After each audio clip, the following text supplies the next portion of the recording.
Olá, bom dia novamente. Estou aqui neste momento a gravar um vídeo que tem a ver com a Casa 3.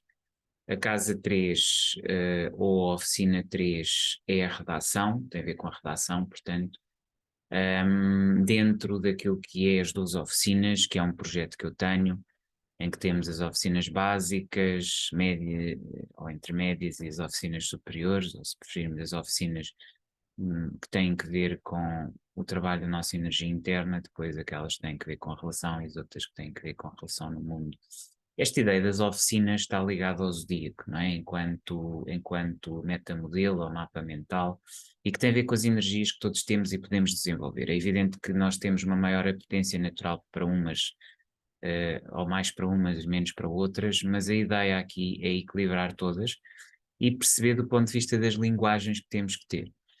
Esta oficina 3, ou se preferirmos a redação, nesse sentido, em termos de comunicação, até porque a energia que a rege vem de Mercúrio, que é o deus da comunicação. Há mais outra oficina que também é regida por este signo da comunicação, por este símbolo da comunicação, que é o Mercúrio. Tudo isto é simbologia também, mas não deixa de ser energia e transmissão de energia que existe no universo. Se pensarmos de um ponto de vista de física quântica, é disso que estamos a tratar. Portanto, basicamente, a mitologia, a simbologia, são linguagens também elas. E se nós pensarmos bem, tudo é linguagem. Tudo é linguagem.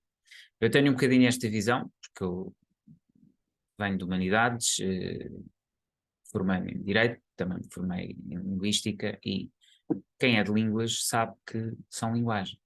Linguagens diferentes e formas diferentes de falar connosco mesmos.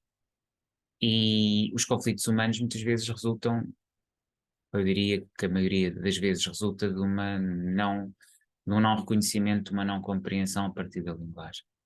Ou seja, há qualquer coisa que está aqui a falhar. E muitas vezes isto tem a ver com não irmos à base essencial do que é a linguagem. E a linguagem, para que ela corra bem, seja produtiva e gere diálogo, não pode ser violenta. Tem que ser uma comunicação não violenta. E isso é, direi, a base fundamental que aqui estamos a aprender. Comunicar bem é ser assertivo, sintético, mas essencialmente eu diria que é saber formular o pedido de forma correta, através precisamente de uma comunicação não violenta. E essa comunicação não violenta tem a ver com falarmos como uma criança, sermos capazes de exprimir exatamente aquilo que queremos, o pedido. Porque nós temos necessidades e interesses por trás daquilo que são as nossas posições, e é sermos capazes de falar a partir da necessidade, a partir da raiz da emoção que nos leva a pedir alguma coisa, ou ou diga algo, a ser ouvido, reconhecido, também pode ser só isso.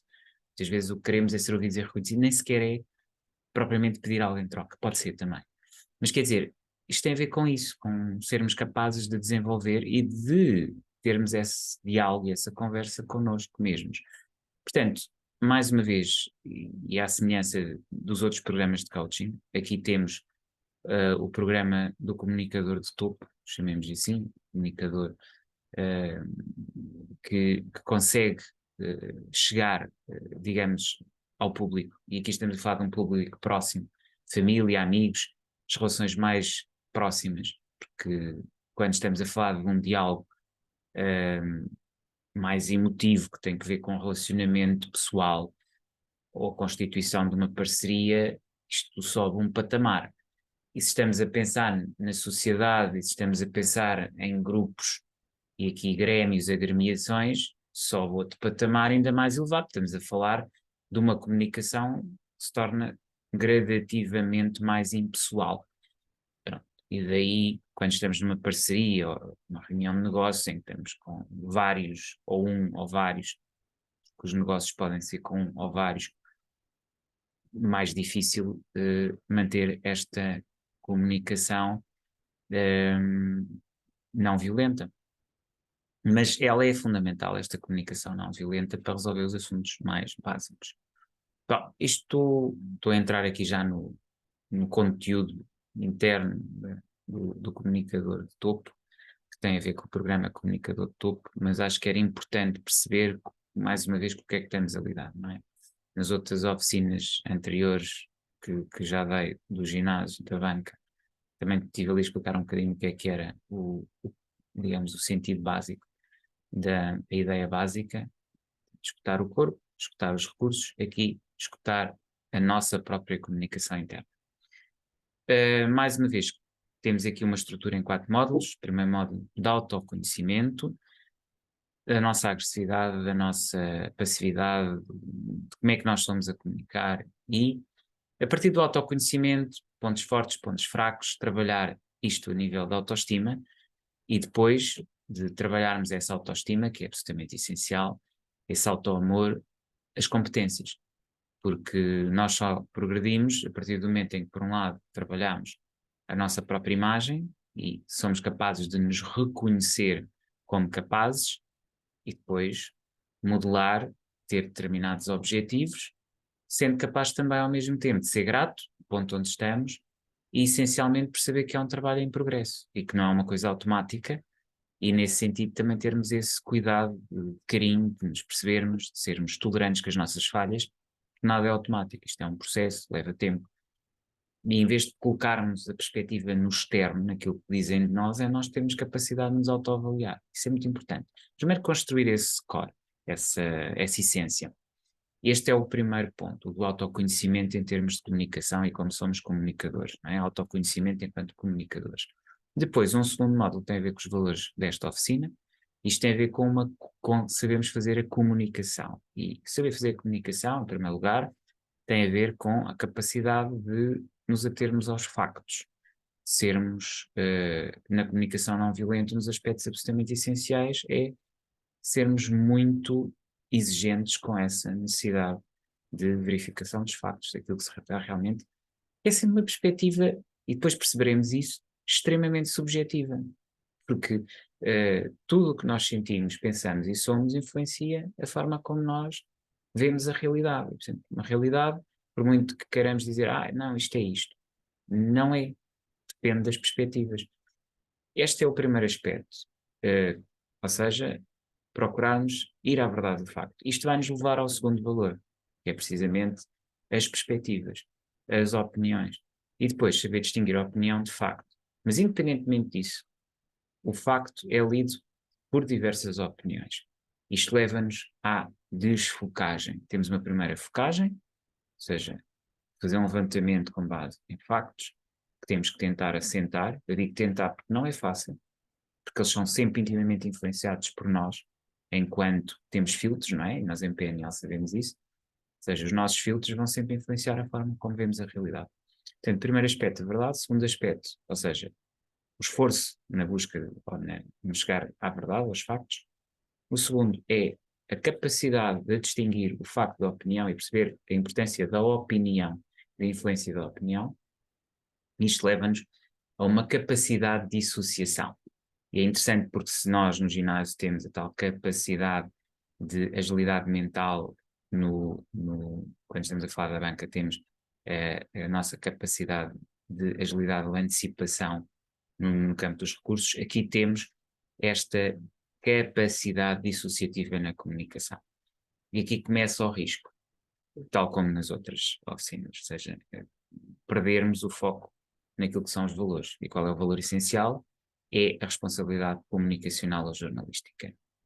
E aqui temos que ser absolutamente rigorosos, implacáveis com a falsidade, com a mentira, com aquilo que é a criação de cenários alternativos, que é muito fácil de fazer com a dissociação.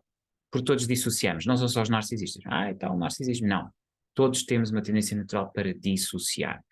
Ela é natural no ser humano, também é natural nós, a partir do momento em que conseguimos dominar determinadas técnicas, não as usar de uma forma adequada aos outros. E aqui está a questão de manter a comunicação não violenta. Perceber que isto também é uma arma. Falamos ali das armas, que são o corpo, da arma, que são os recursos, a comunicação é outra arma. E saber usar de forma correta é respeitar os outros e ter uma comunicação não violenta. Uma vez incorporados os valores, conhecer a história da comunicação.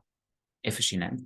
Se pensarmos na nossa democracia, se pensarmos no nosso modelo de mundo, ele assenta nisto. Acho que é o que nos distingue, é esta forma de comunicar, é o que nos distingue enquanto sociedade ocidental de outras sociedades. E acho que isso é um legado histórico fundamental. Se nós estudarmos historicamente a origem da imprensa, dos jornais, da influência que isso teve, até na cultura popular, os mangás no Japão, as BDs nos Estados Unidos, é que nós não temos ideia do que é. Não temos. Muitas vezes, se não formos investigar, não temos essa ideia. Acarinho muito esta oficina, naturalmente que sim, diz muito, tal como as duas primeiras. E a quarta, eu diria que as oficinas básicas, a mim pessoalmente, dizem muito, têm muito a ver com a minha própria energia pessoal.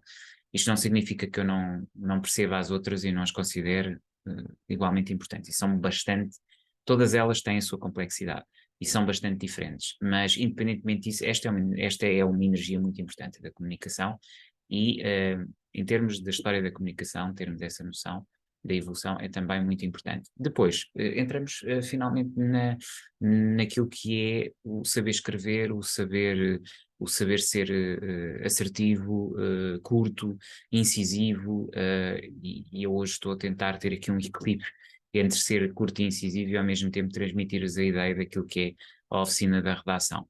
Mas é uma oficina onde aprendemos a escrever e a comunicar, onde aprendemos a distinguir o que é geral e abstrato daquilo, ou seja, baseado em generalizações, omissões, distorções que nós estudamos portanto, na programação neurolinguística, porque a programação neurolinguística é isso, é uma linguagem de comunicação, e eu diria que esta, em termos do ponto de vista da comunicação, é a oficina das oficinas também, num certo sentido. Todas elas tocam aspectos importantíssimos, mas esta tem, pronto, basicamente, nós aprendemos também aqui a própria linguagem, e esta é a linguagem da linguagem, ou seja, é a forma como se deve comunicar. E, no fundo, é aquilo que nós aprendemos quando estamos numa escola superior de educação, ou quando estamos. Bom, é também, se formos a pensar naquilo que se aprende quando é trabalhar o corpo, se pensarmos no ISEF, se pensarmos num qualquer Instituto Superior de Educação Física, ou se pensarmos também na questão da banca, também, obviamente, as faculdades de Economia e Gestão. Mas, independentemente disso e de haver mesmo faculdades específicas, a minha ideia aqui não é, de forma alguma, dizer que sou um expert nestas áreas todas, é que vocês percebam que há uma linguagem, uma comunicação interna que nos potencia melhores resultados nestas áreas. Se percebermos isso, começamos a perceber que é essencialmente um treino mental e interno para termos os melhores resultados a partir do conhecimento dessa energia. E não é preciso ser nativo de um determinado signo ou ter a casa não sei onde, para termos paixão por uma determinada área e queremos perceber como é que ela funciona e desenvolver o processo. E na comunicação é muito importante aquele equilíbrio entre aquilo que queremos dizer, a forma como dizemos, e sermos assertivos e partirmos do coração. Marshall Rosenberg, que é, digamos assim, quem introduziu a comunicação não violenta, é realmente alguém que nós devemos ter aqui como referência nesta área da redação. Porque isso deve-nos nortear espiritualmente depois para as técnicas práticas, ser curto, assertivo, saber escrever bem, saber escrever de uma forma que nos prende, mas ao mesmo tempo também que é clara e que nos traz os factos, ou aquilo que é o pedido, porque há sempre um pedido em comunicação, não é? Nós comunicamos por um objetivo, porque até ser reconhecido ou marcar uma posição não deixa de ser um pedido. E, portanto, sermos capazes de ver isto tudo com respeito pelo outro e perceber os limites também que temos que impor. Isto é a responsabilidade comunicacional, isto é a base que aqui também se trabalha. E, portanto, são 4 ciclos: autoconhecimento, depois os valores da oficina da redação, conhecer a história da imprensa e, finalmente, isto tudo é importante para nos formar e formatar para depois entrar naquilo que é o comunicador de topo, não é? O programa comunicador de topo. E pronto, está apresentada a oficina. Em junho teremos novidades e até lá, então.